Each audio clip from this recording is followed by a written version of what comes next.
Hi everyone, in today's video I'll show you guys how you can contact Telegram customer service.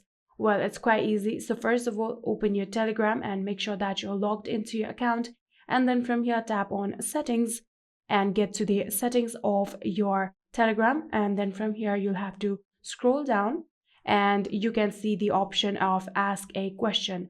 Tap on it and then tap on OK. After doing that, here you can see a bot chat will be opened, and all you need to do is simply write "I would like a volunteer" and send it to that bot chat. So all you need to do is simply write "I would like a volunteer" and send to that bot chat, and in here you can see this will be their response. Please wait, volunteers of Telegram support force will try to answer your question as soon as possible. So this basically means that you can ask any question, but it will take few times in order to get a reply from the actual customer service. And just like that, you can contact to Telegram customer service. That is it. I hope this video was helpful to you guys. If it was, please do not forget to hit that subscribe button and like our video. Thank you so much for watching. See you in the next.